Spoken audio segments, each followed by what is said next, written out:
Si les cuento esta historia, queridos amigos, quizás nunca más vean una congregación religiosa de la misma forma, porque lo que voy a contarles no es solo sobre fe, es sobre cómo la fe mal entendida puede convertirse en el arma más letal que existe, una bala que no mata el cuerpo, sino el alma, una condena que no viene del cielo, sino de hombres que se creen dioses en la tierra. Mi nombre es Carlos Morales, tengo 72 años, y durante 45 años fui un testigo de Jehová devoto, fiel, obediente, fui anciano de congregación, dirigí estudios bíblicos, bauticé a decenas de hermanos, creía que servía a Dios con todo mi corazón.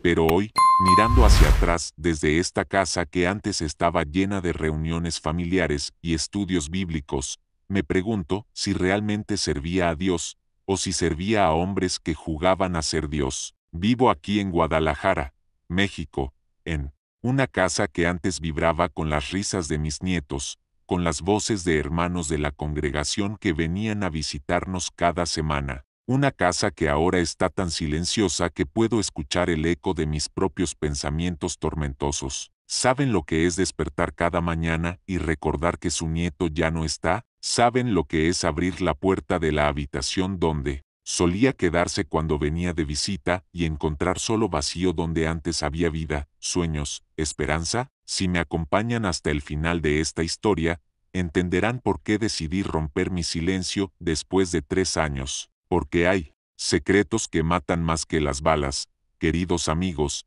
y hay verdades que duelen tanto que preferimos enterrarlas. Pero yo ya no puedo más. Dejen un corazón en los comentarios si alguna vez han sentido el dolor de perder algo más valioso que la propia vida, y suscríbanse porque voy a contarles historias que necesitan ser contadas, aunque duelan como cuchillos en el alma. Mi historia con los testigos de Jehová comenzó en 1978, cuando tenía 25 años. Era un joven trabajador de la construcción, recién casado con mi querida esposa Elena, que en paz descanse. Vivíamos en una casa modesta en la colonia moderna, luchando por salir adelante como tantas familias mexicanas de esa época. Un sábado, por la mañana, mientras tomaba café en el patio trasero, después de una semana pesada de trabajo, llegaron 2 hermanas a nuestra puerta. Elena las recibió con esa hospitalidad natural que siempre la caracterizó. Buenos días, señora. Somos testigos de Jehová y nos gustaría compartir con ustedes un mensaje de esperanza. Recuerdo perfectamente ese momento. El sol entraba por las ventanas de la cocina. Elena llevaba su vestido azul con flores blancas, ese que le quedaba tan bien. Cuando me llamó para que escuchara el mensaje, algo en sus voces me tranquilizó. No eran como esos predicadores que gritaban en las esquinas. Hablaban con calma, con fundamentos bíblicos que parecían sólidos. Durante 2 horas hablamos sobre el reino de Dios, sobre la esperanza de la resurrección, sobre un mundo nuevo donde no habría más injusticia ni pobreza. Para un obrero como yo, que veía todos los días la desigualdad social, estas promesas sonaban como música celestial. Elena preparó café y galletas, y esas hermanas nos trataron como si fuéramos familia desde el primer día. Así comenzó nuestra nueva vida. Estudios bíblicos 2 veces por semana, reuniones los martes, jueves y domingos. Toda nuestra existencia comenzó a girar alrededor de la organización, y nosotros nos sentíamos bendecidos por haber encontrado la verdad. En 1980 nació nuestra hija Andrea, una niña hermosa, de ojos negros brillantes como los de Elena, pero con mi carácter fuerte y decidido. Desde que llegó a nuestras vidas, supimos que la criaríamos en la verdad. A los 3 años ya sabía versículos bíblicos de memoria. A los 5 participaba en las representaciones de la escuela del ministerio teocrático con esa vocecita clara que hacía sonreír a toda la congregación. Esta niña tiene el espíritu de Jehová, decían los ancianos. Va a ser una precursora especial, susurraban las hermanas, y Elena y yo nos sentíamos tan orgullosos, tan bendecidos. Teníamos a la hija perfecta en la religión perfecta. Andrea nunca faltaba a las reuniones, nunca protestaba cuando tenía que levantarse temprano, los sábados para la predicación, nunca cuestionaba las reglas o las doctrinas. Creció siendo el ejemplo perfecto de lo que debía ser una jovencita testigo de Jehová. A los 22 años, se casó con Roberto, un hermano ministerial de otra congregación. Un hombre bueno, trabajador, devoto. La boda fue en el Salón del Reino, sencilla pero llena de alegría. Elena y yo nos sentíamos como si hubiéramos cumplido nuestra misión como padres, entregar a nuestra hija a un buen hermano que la cuidaría, y seguiría criándola en la verdad. En 1992 nació Alejandro, nuestro primer nieto. Ese día fue uno de los más felices de mi vida. Un bebé hermoso, perfecto, con los ojos negros de la familia Morales pero con la sonrisa dulce de su madre. Elena lo cargaba durante horas, cantándole los cantos del reino, contándole historias bíblicas cuando apenas tenía semanas de vida. Este nieto va a ser especial, me decía Elena mientras lo acunaba. Mira cómo se queda quieto cuando leo la Biblia, es como si entendiera cada palabra. Y tenía razón, Alejandro parecía tener una conexión especial con las cosas espirituales desde muy pequeño. Nuestra rutina familiar era perfecta. Los domingos después de la reunión, Andrea, Roberto y Alejandro venían a comer con nosotros. Elena preparaba mole, arroz rojo, frijoles refritos, tortillas hechas a mano. La casa se llenaba de voces, de risas, de comentarios sobre el estudio de la atalaya. Alejandro jugaba en el patio con sus juguetes bíblicos mientras los adultos conversábamos sobre las bendiciones de Jehová. Los sábados por la mañana, frecuentemente salíamos todos juntos al servicio del campo. Alejandro en su cochecito, luego caminando de la mano de su abuelo, tocando puertas, ofreciendo revistas, siendo testigo del ejemplo familiar de 3 generaciones sirviendo a Jehová unidas. Mi papel como anciano me llenaba de satisfacción. Dirigía estudios bíblicos, daba discursos desde la plataforma, aconsejaba a hermanos con problemas matrimoniales o espirituales. La congregación me respetaba, me buscaba para pedir consejos. Me sentía útil, importante en la obra de Dios. Elena era precursora regular.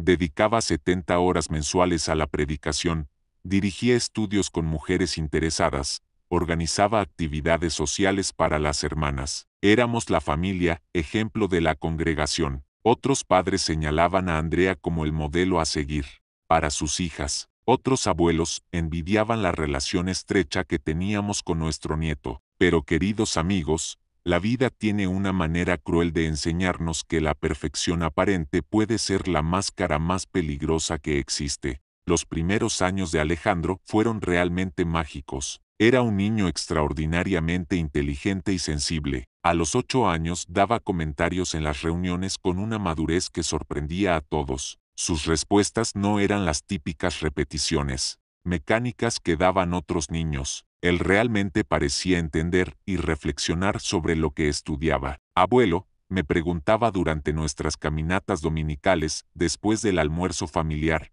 ¿por qué Jehová escogió a David siendo tan joven para ser rey? ¿Acaso la edad no importa cuando Dios ve el corazón? Estas preguntas me llenaban de orgullo. Mi nieto no solo memorizaba, sino que analizaba, que pensaba profundamente sobre las cosas espirituales. Elena se había convertido en su segunda madre. Como no pudieron tener más hijos después de Andrea, volcó todo su amor maternal restante en Alejandro. Lo cuidaba cuando Andrea y Roberto tenían compromisos de la congregación, le enseñaba a leer con las publicaciones de la Watchtower, le compraba ropa especial para las asambleas. Mira, Carlos, me decía Elena mostrándome los dibujos que Alejandro hacía después de los estudios familiares. Dibujó el paraíso terrenal con leones jugando con niños, exactamente como estudiamos ayer. Los refrigeradores estaba cubierto con sus dibujos bíblicos. Noé construyendo el arca, Moisés dividiendo el mar, Jesús multiplicando los panes. Nuestras vacaciones familiares siempre giraban alrededor de las asambleas de circuito y los congresos de distrito. Viajábamos juntos a Veracruz, a Monterrey, a Ciudad de México. Alejandro se emocionaba tanto con estos viajes. ¿Cuántos hermanos van a estar, abuelo? ¿Van a venir hermanos de otros países? Su entusiasmo era contagioso. Durante estos eventos, Alejandro absorbía todo como una esponja. Tomaba notas en su libretita especial, hacía preguntas sobre los discursos, memorizaba los cantos nuevos. Otros abuelos se acercaban a felicitarme. «¿Qué nieto tan espiritual tiene, hermano Carlos? Es una bendición de Jehová». En casa, Elena había creado un espacio especial para él. Un pequeño escritorio en la sala donde podía hacer sus tareas de la escuela y preparar sus comentarios para las reuniones. La biblioteca teocrática ocupaba toda una pared, revistas Atalaya y Despertad, ordenadas por año, libros de estudio, Biblias en diferentes versiones. Alejandro conocía esa biblioteca mejor que muchos adultos. Los sábados por la mañana eran sagrados para nosotros. Alejandro llegaba temprano a nuestra casa para desayunar antes del servicio del campo. Elena le preparaba sus huevos revueltos favoritos con tortillas recién hechas, y mientras comía, repasábamos la presentación que íbamos a hacer en las puertas. «Abuelo, ¿crees que la gente nos va a escuchar hoy?», preguntaba con esos ojos llenos de esperanza. «Siempre hay personas sinceras buscando la verdad, mijo. Nuestro trabajo es encontrarlas». Y salíamos juntos, él con su corbatita perfectamente anudada, yo con mi maletín lleno de literatura, dispuestos a salvar almas para Jehová. Las personas respondían maravillosamente a Alejandro. Su sinceridad infantil abría puertas que a los adultos nos costaba abrir. «Señora, ¿sabía usted que la Biblia promete que los muertos van a resucitar?», decía con esa vocecita clara y convincente. Muchas de mis estudiantes bíblicas comenzaron a interesarse después de conocer a mi nieto, pero conforme Alejandro crecía, yo comenzaba a notar pequeños cambios que al principio atribuía a la adolescencia normal. A los 14 años, sus preguntas se volvieron más complejas, más incómodas. Ya no eran las preguntas inocentes de un niño curioso, sino las interrogantes profundas de un joven que comenzaba a cuestionar. «Abuelo», me dijo una tarde mientras organizábamos la biblioteca, «porque la organización ha cambiado algunas enseñanzas a lo largo de los años. ¿No se supone que la verdad es inmutable?». La pregunta me tomó por sorpresa. ¿Dónde había escuchado sobre cambios doctrinales? En nuestras publicaciones solo se hablaba de luz progresiva, de mejor entendimiento, nunca de errores o cambios. «La organización de Jehová siempre ha tenido la verdad,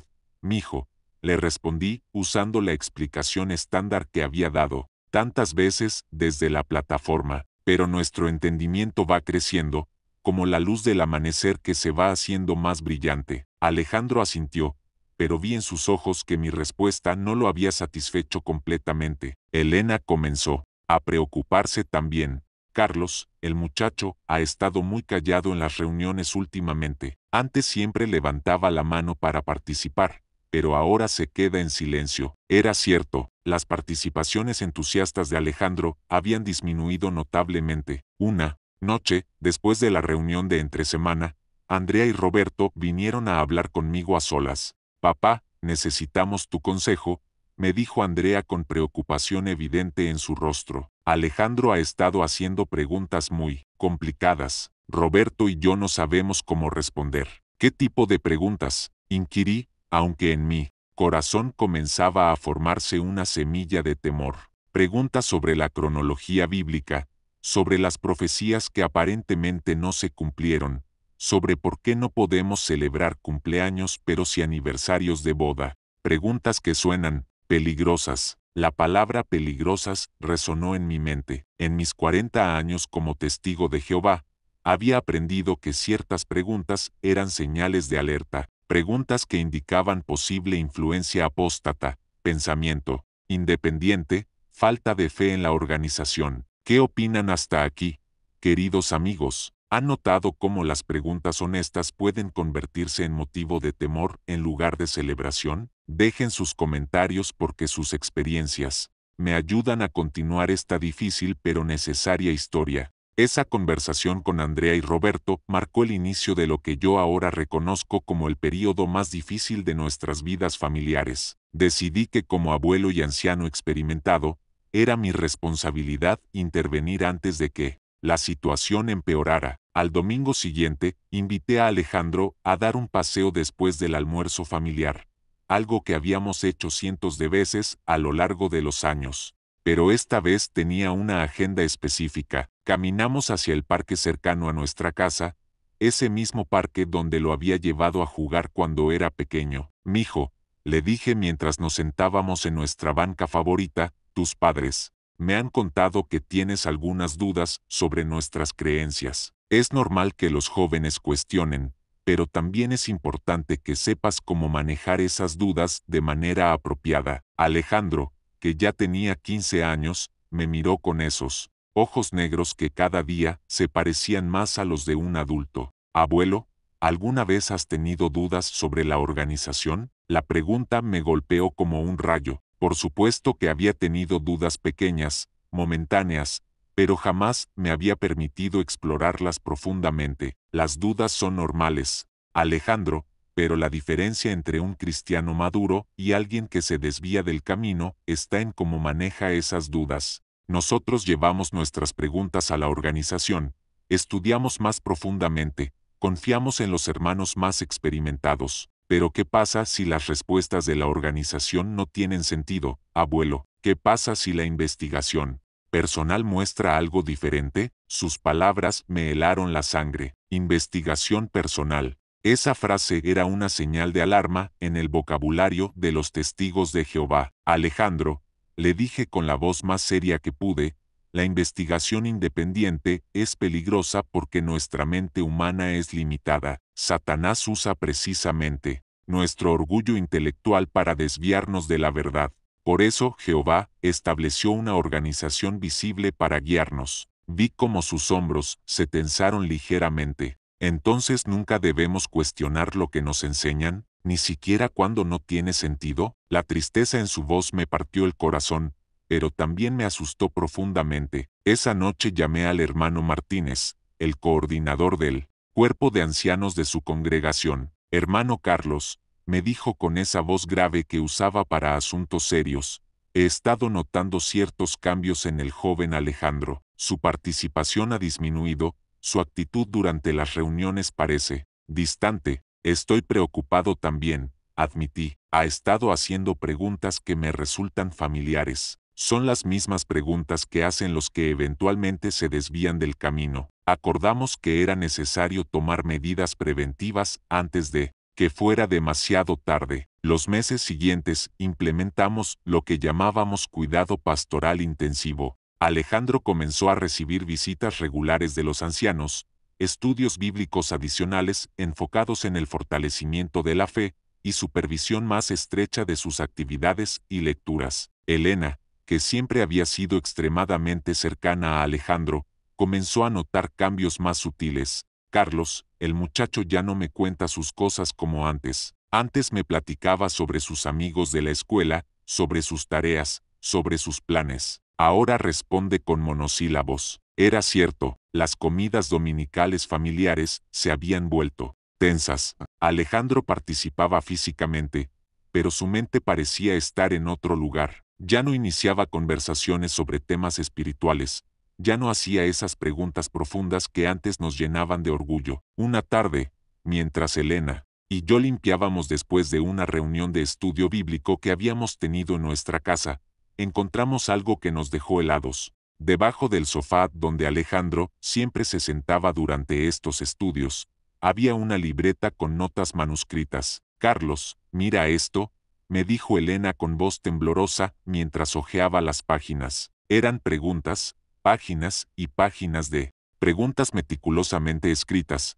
¿Por qué la Watchtower predijo el fin del mundo para 1975? ¿Por qué dicen que Jerusalén fue destruida en 607 AE cuando los historiadores dicen que fue en 587? ¿Cómo es posible que la generación de 1914 haya cambiado de significado tantas veces? Mi corazón se hundió. Estas no eran preguntas inocentes de un adolescente curioso. Eran cuestionamientos sistemáticos de doctrinas fundamentales de nuestra fe. Y lo que más me aterrorizó fue darme cuenta de que no tenía respuestas satisfactorias para ninguna de ellas. Elena, le dije esa noche mientras nos preparábamos para dormir, creo que hemos perdido a nuestro nieto. Ella comenzó a llorar silenciosamente, esas lágrimas amargas de una abuela que ve cómo se desmorona todo lo que había construido con amor durante años. Al día siguiente confronté a Andrea y Roberto, les mostré la libreta, les expliqué nuestros hallazgos. Esto es peor de lo que pensábamos, me dijo Roberto con rostro pálido. No son dudas normales, es una investigación sistemática de material apóstata. Decidimos que era momento de tomar medidas drásticas. Como familia, teníamos la responsabilidad de proteger no solo a Alejandro, sino a toda la congregación de la influencia corruptora que estaba manifestando. Los ancianos fueron informados oficialmente, y se programó una reunión formal con Alejandro. Pero queridos amigos, lo que no sabíamos en ese momento era que nuestras acciones, motivadas por lo que creíamos era amor y preocupación espiritual, estaban empujando a un joven brillante y sensible hacia un abismo del cual no podría regresar. La noche antes de esa reunión con los ancianos, Alejandro vino a verme. Era la primera vez en semanas que iniciaba una conversación conmigo. Abuelo, me dijo con una madurez que me asustó, sé que mañana van a interrogarme sobre mis dudas. Solo quiero que sepas que nunca fue mi intención lastimar a la familia. Mijo, le respondí, si realmente tienes dudas sinceras, los hermanos pueden ayudarte. Solo necesitas ser honesto y estar dispuesto a aceptar su guía. Pero en sus ojos vi algo que me destrozó, la mirada de alguien que ya había tomado una decisión, y esa decisión no era la que yo esperaba. Queridos amigos que han llegado hasta aquí, gracias por acompañarme en este recorrido doloroso. Sé que no es fácil escuchar estas cosas, pero es importante que entiendan cómo una familia puede desmoronarse cuando el amor se confunde con control. Lo mejor aún está por venir, aunque sea lo más difícil de contar. La reunión con los ancianos se llevó a cabo un viernes por la noche en la biblioteca del Salón del Reino. Elena y yo esperábamos en el estacionamiento, junto con Andrea y Roberto, consumidos por la ansiedad. Habían pasado 2 horas desde que Alejandro entró con los 3 ancianos, el hermano Martínez, el hermano Juárez y el hermano Sánchez, que había venido de otra congregación para formar el comité. ¿Cuánto tiempo más pueden tardar?, susurraba Elena, apretando mi mano con una fuerza que me dolía. Ya son las 10 de la noche, Carlos. ¿Qué le estarán preguntando? Yo también estaba nervioso, pero como anciano experimentado, sabía que estos procesos podían extenderse cuando había temas serios de por medio. Finalmente, las puertas se abrieron. Alejandro salió primero, con la cabeza baja y una expresión que jamás había visto en su rostro. No era tristeza exactamente, sino algo más complejo y alivio mezclado con dolor, determinación entrelazada con pérdida. Los ancianos nos llamaron para informarnos sobre los resultados de la reunión. Hermanos, comenzó el hermano Martínez, con voz grave, lamentablemente debemos informarles que Alejandro no solo mantiene sus dudas sobre nuestras enseñanzas fundamentales, sino que ha expresado ideas claramente apóstatas. El mundo se detuvo. Andrea se puso pálida como un fantasma. Roberto bajó la cabeza. Elena comenzó a llorar silenciosamente. Yo sentí como si me hubieran golpeado en el estómago con un martillo. ¿Qué significa eso exactamente?, logré preguntar. Significa, intervino el hermano Juárez, que su nieto ha cuestionado abiertamente la autoridad del cuerpo gobernante, ha expresado desacuerdo con nuestras fechas proféticas, y cuando se le preguntó directamente si creía que los testigos de Jehová tenían la verdad exclusiva, respondió que no estaba seguro. Cada palabra era como una puñalada. Mi nieto, el niño que había crecido en mis rodillas, escuchando historias bíblicas, que había predicado conmigo desde los 5 años, que había sido el orgullo de nuestra familia espiritual, había sido clasificado como apóstata. ¿Y qué procede ahora?, preguntó Roberto con voz ronca. Le hemos dado una semana para reflexionar, respondió el hermano Sánchez. Si en ese tiempo no muestra arrepentimiento genuino y disposición total a aceptar nuestras enseñanzas, tendremos que proceder con medidas disciplinarias severas. No necesitaban especificar. Todos sabíamos lo que significaba: expulsión de la congregación, sunín completo, corte total de relaciones con familia y amigos. la muerte social y espiritual para alguien que había conocido solo este mundo desde su nacimiento. Durante el trayecto a casa, nadie habló. Alejandro iba en el asiento trasero de nuestro carro, mirando por la ventana hacia la noche. Cuando llegamos, se dirigió directamente a la habitación que Elena había decorado especialmente para él años atrás, cuando venía a quedarse los fines de semana. Elena no pudo contenerse más. Tocó suavemente la puerta de su habitación. Alejandro, mi amor, ¿podemos hablar? Hubo un largo silencio antes de que respondiera. Abuela, creo que ya no hay nada que hablar. Esa noche fue la más larga de mi vida. Elena lloraba en silencio a mi lado, y yo miraba el techo tratando de entender dónde habíamos fallado. ¿Cómo era posible que un niño criado en la verdad, rodeado de tanto amor y cuidado espiritual, hubiera caído en las garras de la apostasía?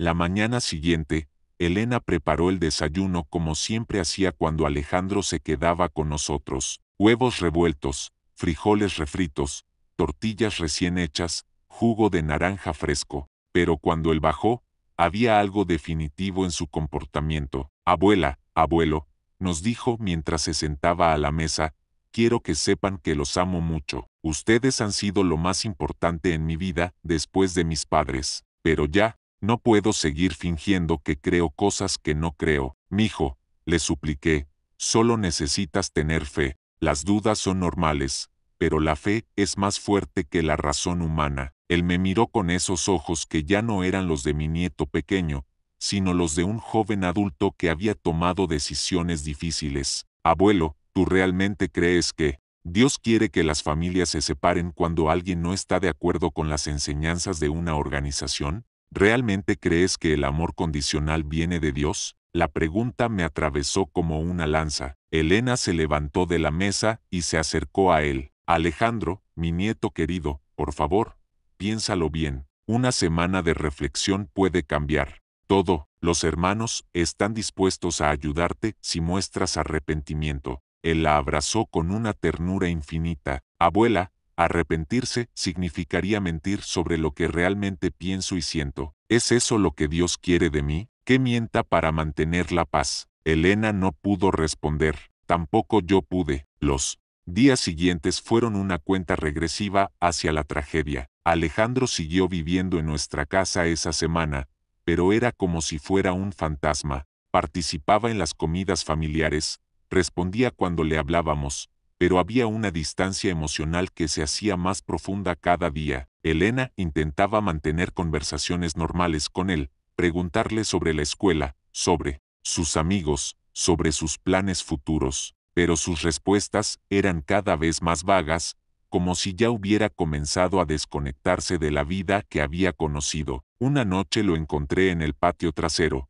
sentado en la misma silla donde Elena solía leerle historias bíblicas cuando era pequeño. Estaba mirando las estrellas con una expresión tan melancólica que se me rompió el corazón. ¿En qué piensas, mijo?, le pregunté sentándome a su lado. En lo diferentes que se ven las estrellas cuando sabes que quizás no vas a volver a mirarlas desde este lugar, respondió con una madurez que me aterrorizó. Alejandro, siempre vas a ser bienvenido en esta casa. Eres nuestro nieto, pase lo que pase. Él se volvió hacia mí con una sonrisa triste. Abuelo, los dos sabemos que eso no es cierto. En unos días, si no me arrepiento de algo de lo que no me siento culpable, tendréis que elegir entre la organización y llora, y los dos sabemos cuál va a ser esa decisión. Sus palabras me dolieron porque tenían razón. Durante 45 años, había sido enseñado que la lealtad a la organización era equivalente a la lealtad a Dios, que cortar lazos con los apóstatas era un acto de amor, una forma de proteger la pureza de la congregación. Pero mirando a mi nieto, esa noche, viendo su dolor, su resignación, su aceptación de una pérdida que aún no había ocurrido oficialmente, comencé a experimentar las primeras grietas en mi fe absoluta en el sistema que había defendido durante décadas. El domingo llegó demasiado pronto. Era el día de la segunda reunión del comité judicial, el día en que Alejandro tendría que dar su respuesta final. Durante el desayuno familiar, que sabíamos podría ser el último que compartíamos normalmente, Elena preparó todo lo que le gustaba: pan dulce recién comprado, café de olla con canela, fruta fresca cortada con amor. Mijo, le dijo Elena mientras le servía su taza favorita, esa con dibujos de la torre del vigía que le habían regalado en una asamblea años atrás. Todavía hay tiempo. Los hermanos van a ser comprensivos si muestras que quieres corregir tu camino. Alejandro bebió su café lentamente, como si quisiera memorizar el sabor. Abuela, si mostrar que quiero corregir mi camino significa mentir sobre mis convicciones más profundas, entonces no puedo hacerlo. Prefiero ser honesto y enfrentar las consecuencias. A las 7 p.m. nos dirigimos al Salón del Reino por última vez como familia completa. Durante el trayecto, Elena no paró de llorar silenciosamente. Andrea iba pálida y tensa. Roberto manejaba con las manos apretadas al volante. Yo trataba de mantener la compostura, pero por dentro me estaba desmoronando. Esta vez la reunión duró solo 45 minutos. Cuando las puertas se abrieron, Alejandro salió primero con una expresión de paz que contrastaba dramáticamente con nuestras caras de angustia. Detrás de él venían los ancianos con expresiones profesionalmente serias. El hermano Martínez se acercó a nosotros. Hermanos, lamento informarles que Alejandro no ha mostrado arrepentimiento por sus ideas apóstatas. De hecho, las ha reafirmado con mayor convicción. Por lo tanto, efectivo inmediatamente, será expulsado de la congregación por apostasía. Las palabras cayeron sobre nosotros como una losa de concreto. Elena se desplomó contra mi pecho, sollozando inconsolablemente. Andrea gritó, no, como si fuera un grito primordial de dolor maternal. Roberto tenía la cabeza entre las manos. Yo miré a Alejandro, que estaba parado a unos metros de distancia con las manos en los bolsillos, observando la escena de dolor que había causado su decisión de ser honesto. No había triunfo en sus ojos, no había rebeldía adolescente, solo había una tristeza profunda y una determinación inquebrantable. ¿Vas a apelar la decisión? Logré preguntarle. No, abuelo, sería prolongar una agonía innecesaria para todos. Su respuesta fue como una sentencia final. Los ancianos se retiraron discretamente, dejándonos solos en el estacionamiento con nuestra tragedia familiar. Por primera vez en mi vida como testigo de Jehová, me encontraba en una situación para la cual no había respuestas preparadas en nuestras publicaciones. ¿Y ahora qué hacemos?, preguntó Andrea entre sollozos. Alejandro se acercó a nosotros lentamente. Ahora ustedes tienen que decidir si van a seguir siendo mi familia o si van a seguir las reglas de la organización, porque esas reglas dicen que a partir de mañana, soy como si estuviera muerto para ustedes. Esas palabras terribles resonaron en mis oídos durante todo el trayecto de regreso a casa. Las reglas eran claras, ningún contacto con personas expulsadas, ni siquiera familia. Era lo que llamábamos amor duro, disciplina diseñada para hacer que los desviados reconsideraran sus decisiones y regresaran arrepentidos. Pero mirando a mi nieto esa noche,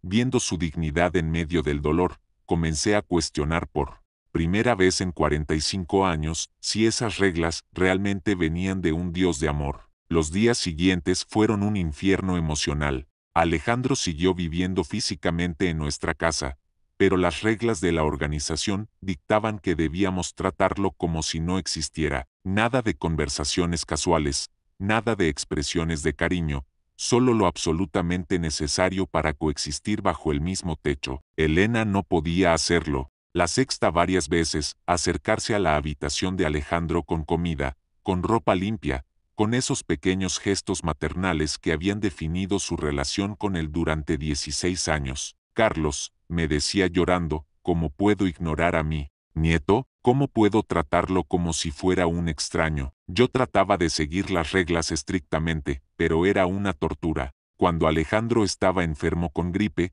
cada fibra de mi ser quería cuidarlo como había hecho durante toda su infancia. Cuando lo veía triste mirando por la ventana, quería abrazarlo y decirle que todo estaría bien. Pero las reglas eran las reglas. Una noche, mientras Elena lloraba silenciosamente a mi lado, tomé una decisión que cambiaría mi vida para siempre. Me levanté, caminé hasta la habitación de Alejandro y toqué suavemente la puerta. Abuelo, dijo su voz desde el otro lado, no tienes que arriesgar tu posición en la congregación por mí, mijo, le respondí. Abre la puerta, necesitamos hablar. Cuando abrió, vi en sus ojos una mezcla de sorpresa y esperanza. Alejandro, le dije tomando sus manos entre las mías, antes de ser anciano, antes de ser testigo de Jehová, antes de cualquier otra cosa, soy tu abuelo, y los abuelos no abandonan a sus nietos. Esa noche hablamos hasta el amanecer. Me contó sobre sus investigaciones, sobre sus dudas, sobre el dolor que había sentido al descubrir inconsistencias en las enseñanzas que habíamos defendido durante décadas. Y por primera vez en mi vida adulta, escuché realmente, sin filtrar sus palabras a través de los lentes de la doctrina organizacional. Abuelo, me dijo cuando el sol comenzaba a salir, nunca quise lastimar a nadie, solo quería ser honesto. Lo sé, mijo, le respondí, y quizás la honestidad sea más valiosa que la obediencia ciega. Esas palabras sellaron mi destino en la organización, pero abrieron la puerta a una relación más profunda y auténtica con mi nieto de lo que jamás habríamos tenido siguiendo las reglas. La decisión de mantener una relación normal con Alejandro después de su expulsión tuvo consecuencias inmediatas. Elena, que había luchado entre su instinto maternal y su lealtad organizacional, finalmente eligió a su nieto. Carlos, me dijo una mañana mientras preparaba el desayuno, no puedo seguir fingiendo que Alejandro no existe. Es mi nieto, y lo voy a amar pase lo que pase. Los siguientes meses fueron como vivir una doble vida. Públicamente, en las reuniones y actividades de la congregación, manteníamos la apariencia de estar siguiendo las reglas de expulsión, pero en privado, nuestra relación con Alejandro no solo continuó, sino que se profundizó de maneras que nunca había experimentado. Sin la presión de mantener una fachada espiritual perfecta, Alejandro comenzó a florecer como individuo. Empezó a hablar sobre sus planes para la universidad, algo que antes habría sido impensable para un joven testigo de Jehová. Quiero estudiar psicología, abuelo. Quiero ayudar a personas que han pasado por experiencias como la mía. Elena lo apoyaba completamente. Mi nieto siempre fue muy sensible a los sentimientos de otros. Sería un psicólogo excelente, me decía mientras le preparaba sus comidas favoritas. Por primera vez en meses, veíamos genuina felicidad en sus ojos, pero los hermanos de la congregación comenzaron a sospechar. El hermano Martínez me visitó una tarde. Hermano Carlos, algunos han notado que su actitud hacia la situación de Alejandro parece demasiado relajada. ¿Está siguiendo apropiadamente las instrucciones del comité sobre el trato con expulsados? La pregunta me puso en una posición imposible. Podía mentir para proteger mi posición, o podía ser honesto y enfrentar las consecuencias. Mirando a ese hombre a los ojos, tomé una decisión que habría aterrorizado al Carlos de hace un año. Hermano Martínez, le dije con voz firme, soy el abuelo de ese muchacho antes de ser anciano de esta congregación, y no voy a tratarlo como si estuviera muerto porque ustedes decidieron que sus preguntas eran peligrosas. Su rostro se endureció inmediatamente. Hermano Carlos, esa actitud es muy preocupante. Podría considerarse como apoyo a un apóstata, lo cual es una ofensa grave. Entonces que así sea, le respondí. Prefiero ser considerado apóstata que dejar de ser abuelo. Una semana después, Elena y yo fuimos citados ante un comité judicial por asociación continua con persona expulsada y actitudes rebeldes hacia la autoridad teocrática. La ironía no se me escapaba. Después de 45 años de servicio fiel, estaba siendo juzgado por el mismo sistema que había defendido durante décadas. La noche anterior a nuestra audiencia, los tres cenamos juntos como familia. Elena había preparado mole poblano, el platillo favorito de Alejandro desde pequeño. Abuela, abuelo, nos dijo con lágrimas en los ojos, no quería que llegáramos a esto. No quería que perdieran todo por mi culpa. Mijo, le respondí, no hemos perdido nada importante. Hemos ganado algo más valioso, la libertad de ser una familia de verdad. Elena asintió, tomando las manos de ambos. Alejandro, mi nieto querido, una organización que nos obliga a elegir entre la fe y la familia no puede ser de Dios. El comité judicial fue una experiencia surreal. Los mismos hombres con quienes había servido durante décadas me interrogaron como si fuera un criminal.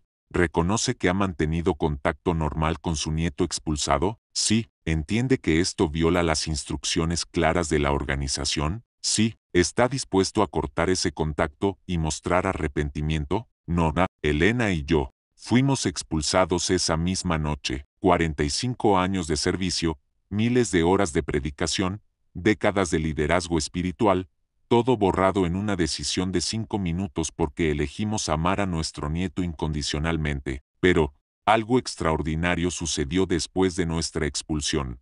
Por primera vez en décadas, me sentí libre, libre de fingir certeza sobre cosas que no entendía, libre de defender doctrinas que cambiaban constantemente, libre de juzgar a otros por no conformarse a reglas hechas por hombres. Alejandro se graduó de la preparatoria con honores y obtuvo una beca para estudiar psicología. Elena y yo estuvimos en primera fila durante su graduación, llorando de orgullo. Ningún miembro de la congregación estuvo presente, incluyendo sus propios padres, pero nosotros estábamos ahí, y eso era lo que importaba. Durante sus primeros años universitarios, Alejandro parecía estar sanando del trauma de su expulsión. Hacía amigos, participaba en actividades estudiantiles, hablaba con entusiasmo sobre sus estudios. Elena y yo pensábamos que lo peor había quedado atrás, pero el daño psicológico de 18 años de condicionamiento religioso,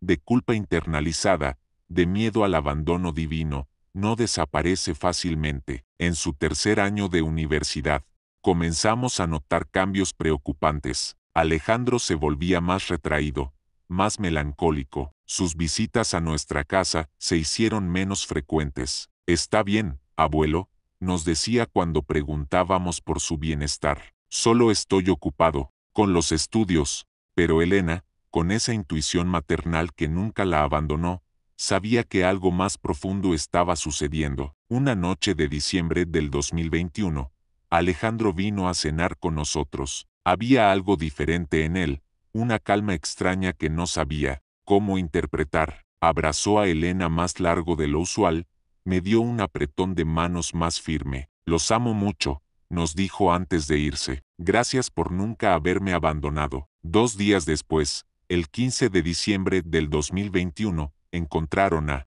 mi nieto en su apartamento. Había dejado una nota explicando que no podía seguir luchando contra las voces en su cabeza que le decían que era un apóstata condenado, que iba a ser destruido en Armagedón, que nos estaba arrastrando con él hacia la destrucción. El funeral fue devastador. Solo asistimos Elena, yo, su hermana que también había dejado la organización años antes, y 2 compañeros de la universidad. La congregación que había visto crecer a Alejandro, que había celebrado sus primeros comentarios y participaciones, no envió ni una sola persona a despedirse de él. Ni siquiera sus propios padres estuvieron presentes. Han pasado 3 años desde que perdimos a nuestro Alejandro. Queridos amigos, 3 años de dolor, de terapia, de preguntas sin respuesta, de una culpa que me carcome porque sé que fui parte del sistema que destruyó la mente de mi nieto. ¿Saben qué he aprendido en estos 3 años de reflexión? He aprendido que cualquier religión que separa familias no puede venir de un Dios de amor. He aprendido que las preguntas honestas no son enemigos de la fe verdadera. He aprendido que mi nieto no era un apóstata. Era un joven valiente que se atrevió a pensar por sí mismo. Elena murió el año pasado, con el corazón roto por la pérdida de Alejandro. Sus últimas palabras fueron: «Carlos, prométeme que vas a contar nuestra historia, que otros abuelos no cometan nuestros errores». Por eso estoy aquí hoy, cumpliendo esa promesa, porque si esta historia puede salvar, aunque sea a una familia de pasar por lo que nosotros pasamos, el dolor de contarla habrá valido la pena. Si ustedes son abuelos con nietos que están cuestionando su fe, por favor, no cometan mi error inicial. No elijan una organización sobre su familia. Si son padres enfrentando las dudas de sus hijos, recuerden que el amor incondicional es más poderoso que cualquier doctrina. Y si son jóvenes con preguntas, sepan que no están solos. Sus dudas no los hacen malvados. Su necesidad de entender no viene de Satanás. viene de la mente maravillosa que poseen. ¿Qué opinan de esta historia, queridos amigos? ¿Han pasado por algo similar? ¿Qué habrían hecho ustedes en mi lugar? Déjenme sus comentarios, porque sus experiencias son importantes. Si esta historia los ha tocado,